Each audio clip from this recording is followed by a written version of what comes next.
हाय coders. तो आज जो हम अपना प्रोजेक्ट बिल्ड करेंगे using HTML, CSS and JS वो है हमारी स्टॉप वॉच। तो सबसे पहले हम अपने VS कोड पर चलते हैं। यहाँ मैंने अपनी 3 फाइल्स बनाई हुई हैं, एक HTML की, एक CSS की और एक JS की। सबसे पहले हम यहाँ पे अपना स्ट्रक्चर बना लेंगे। यहाँ पे मैं दूंगी स्टॉप वॉच के नाम से मैं एक डिव बनाऊंगी, स्टॉप वॉच। इसके अंदर मैं एक डिव बनाऊंगी टाइमर डिस्प्ले के नाम से, बिकॉज यहाँ हमारा टाइम डिस्प्ले होना है। इनिशियल वैल्यू में दे दूंगी इसको 0, 0 और 0। अब इसके अंदर मैं एक और डिव बनाऊंगी बटन्स के नाम से, और इसके अंदर हम 3 अपने बटन बना लेंगे, बटन। अब इसको मैं Alt Shift और डाउन एरो की मदद से कॉपी कर लूंगी। इसको मैं नाम दूंगी स्टॉप का, इसको हम नाम देंगे स्टार्ट का, और इसको हम नाम देंगे रीसेट का। अब हम इन तीनों को आईडीज को दे देंगे ताकि हमें जावास्क्रिप्ट में गेट करने में हमारे लिए इजी हो। इसको मैं नेम दे दूंगी स्टॉप BTN का, इसको हम दे देंगे स्टार्ट का, स्टार्ट BTN, और इसको हम नाम दे देंगे रीसेट BTN का, BTN। तो ये सिंपल स्ट्रक्चर जो हमारा स्टॉप वॉच का है वो हमारे पास तैयार हो चुका है। यहाँ पर मैंने CSS की फाइल भी ऐड कर दी है, बट अभी मैंने कोई CSS अप्लाई नहीं की, तो मैं आपको उसका स्ट्रक्चर दिखा देती हूँ स्टॉप वॉच का कि अभी हमारी कैसी लग रही है। तो जो अभी हमारे पास स्टॉप वॉच है वो इस तरह की लग रही है। हम इसके अंदर थोड़ी स्टाइलिंग अप्लाई करते हैं ताकि थोड़ा ब्यूटीफाई हो जाए। ये इसके अंदर मैंने थोड़ी स्टाइलिंग अप्लाई की है। ये स्टार हमारा यूनिवर्सल सेलेक्टेड होता है। ये हमारे वेब पेज पे तमाम एलिमेंट्स कुछ वजह से हमारी स्टाइलिंग मिल जाती है। बॉडी में मैंने थोड़ी सी हाइट और विड्थ दी है, डिस्प्ले फ्लेक्स, जस्टिफाई कंटेंट, ताकि आइटम्स हमारी सेंटर में आ जाए। बॉर्डर मैंने बैकग्राउंड कलर दिया मैंने इसको। स्टॉप वॉच को मैंने पैडिंग और बॉर्डर रेडियस दिया है। टाइमर डिस्प्ले को मैंने background colour, padding, justify content, ताकि ये सब कुछ सेंटर में आ जाए। अगर आप लोग चाहते हैं कि आप लोगों को CSS का भी अलग ट्यूटोरियल मिल जाए तो आप लोग नीचे कमेंट्स कर दीजिएगा, मैं आपको उसको अलग ट्यूटोरियल में बना कर दे दूंगी।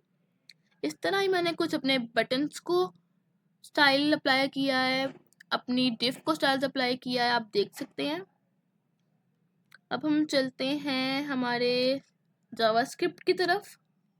सबसे पहले हम जावास्क्रिप्ट में अपने तमाम एलिमेंट्स को गेट कर लेंगे। सबसे पहला जो हमारे पास एलिमेंट गेट करने वाला है वो है हमारे पास हमारी टाइमर डिस्प्ले वाली क्लास, Ctrl+C, और यहाँ से हम अपनी टाइमर वाली डिस्प्ले वाली क्लास को कर लेंगे डॉक्यूमेंट डॉट क्यूरी सेलेक्टर। अगर हमारे पास आईडी हो तो हम हैश लगाते हैं, अगर हमारे पास डिव हो तो हम डॉट लगाते हैं। इस तरह हम अपनी बाकी जो हमारे पास है बटन्स की आईडीज को भी गेट कर लेंगे। तो इस तरह मैंने अपने तीनों बटन और उनकी आईडीज को मैंने गेट कर लिया है। ऊपर वाला टाइमर डिस्प्ले हमारी क्लास है तो उसके लिए मैंने उसके साथ डॉट का इस्तेमाल किया। नीचे तीनों हमारी आईडीज थी तो मैंने उसके लिए हैश का इस्तेमाल किया है। हम एक अपनी सबसे पहले वेरिएबल्स बनाएंगे, हम 3 और मिली सेकेंड और मिनट्स के। अपना वेरिएबल बनाएंगे late millisecond is equal to 0, let seconds is equal to 0, और let minutes is equal to 0। मतलब अभी हमारे पास हमारे सेकेंड भी 0 है, मिनट्स भी 0 हैं और मिली सेकेंड्स भी 0 हैं। अब मैं एक टाइमर आईडी लूँगी, एक मैं वेरिएबल बनाऊंगी टाइमर आईडी का जिसे मैं नल असाइन करूंगी।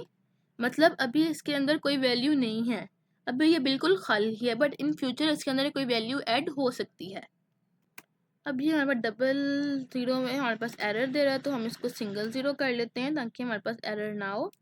अब बेसिकली मैं यहाँ पे एक फंक्शन बनाऊंगी कि जब हमारी स्टॉप वॉच स्टार्ट हो तो एक फंक्शन उसके ऊपर स्टार्ट हो जाना चाहिए कि हमारी स्टॉप वॉच स्टार्ट हो जाए। अब मैं यहाँ पे एक फंक्शन लिखूंगी, फंक्शन नाम में इसको दूंगी स्टार्ट टाइमर का, साथ हमारी ब्रैकेट्स, और यहाँ पे हमारा फंक्शन। अब फंक्शन हमारा ये होगा कि जैसे ही मैं अपनी स्टॉप वॉच को रन करूँ या स्टार्ट करूँ, हमारी मिली सेकेंड्स बढ़ जाने चाहिए।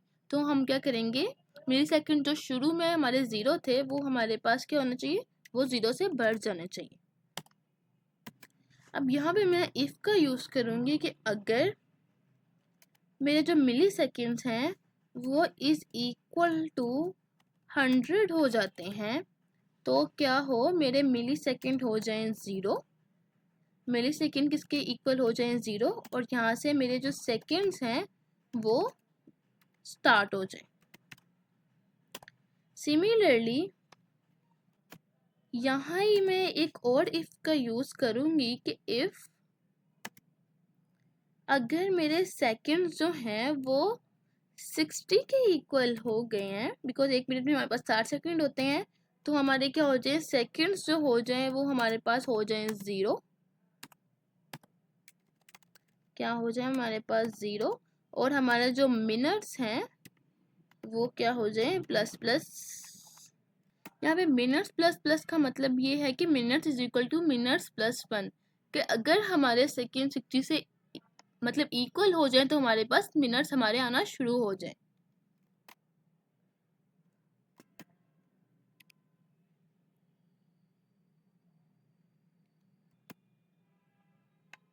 और अगर हमारी टाइमर आईडी खाली है तो हमने करना है timer ID is equal to set interval. अब इसके अंदर हमारा जो हमने फंक्शन दिया हुआ है स्टार्ट टाइमर का वो करेंगे, और यहाँ पे हम साथ ही अपने मिली सेकेंड्स दे देंगे जो होंगे 10। अब इस लाइन का मतलब ये है कि मैं आपको बता देती हूँ कि यहाँ पे हमारी जगह स्टार्ट बटन आना था, स्टार्ट बटन आना था, कि स्टार्ट बटन में क्या कह रहे हैं हमारे पास, अगर हमारी टाइमर आईडी नल के इक्वल नहीं है, मतलब ये कि अगर उसके अंदर कोई वैल्यू है तो उसको खाली कर दो, और अगर वो खाली है तो उसको चला दो, इतना चलाओ कि हर 10 मिली सेकेंड्स के बाद उसकी वैल्यू बढ़े।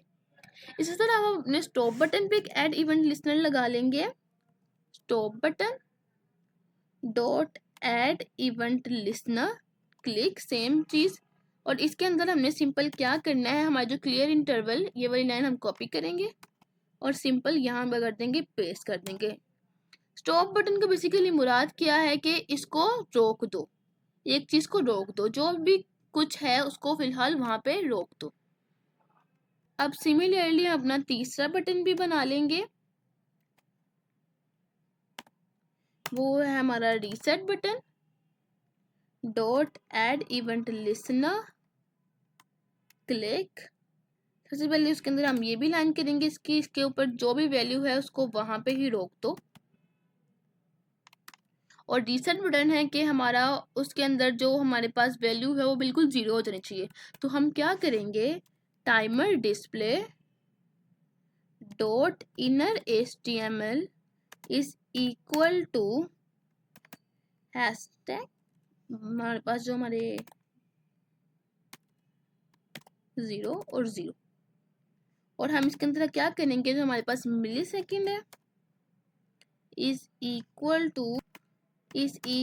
To seconds is equal to minutes is equal to 0, कि हमारे जितने भी सेकेंड मिली है, जो भी हमारे पास वैल्यू है हमारी रिसेट बटन पे, जब उसके ऊपर क्लिक हो तो वैल्यू क्या हो जाए, 0 हो जाए। अच्छा, अब यहाँ पे मैं स्टार्ट टाइमर वाले फंक्शन में आऊँगी, और यहाँ पे मैं लिखूँगी, अपने वेरिएबल्स बनाऊँगी, let m second str is equal to, कि अगर मेरे, ये मैंने मिली सेकेंड की स्ट्रिंग बनाई है, अगर मेरे मिली सेकेंड क्या हो 10 से कम हो, तो आपने क्या करना है, यहाँ पे उसके साथ 0 भी दिखा देना है। मैं अपनी कंडीशनल स्टेटमेंट को यूज़ करूँगी, यहाँ पे 0 और साथ दिस मिली सेकेंड, और यहाँ पे ऐसे मिली सेकेंड। इस लाइन का मतलब ये है कि यहाँ पे हम बैकटिक्स का यूज करेंगे।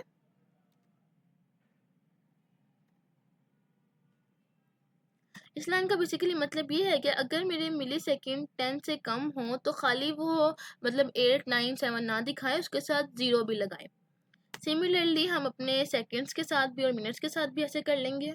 तो इस तरह मैंने अपने तीनों जो वेरिएबल्स हैं उनको मैंने कंडीशनल स्टेटमेंट लगा दी है। यहाँ पे एक और चीज़, यहाँ पे हमने साथ डॉलर का सिंबल भी लगाना है।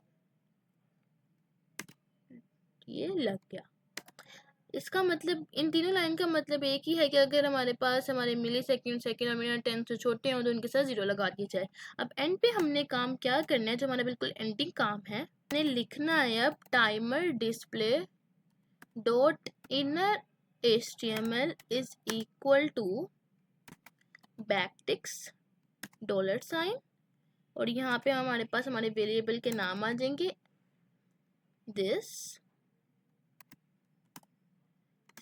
सिमिलरली बैकटिक जो है वो हमारा एंड पे लगना है। तो हम यहाँ पे अपने बाकियों का भी नेम ऐसे ही हम लिख लेंगे। जो हमारे पास है हमारा सेकेंड STR एंड सिमिलरली हमारे आ जाएंगे मिनट्स वाले स्ट्रिंग। अब इसको हम बैकटिक से क्लोज कर देंगे। अब इस तरह हमारा जो जावास्क्रिप्ट का कोड है वह पूरा हो चुका है। तो अब हम अपनी वो फाइल को ओपन करते हैं, HTML की हम फाइल अपनी ओपन करते हैं।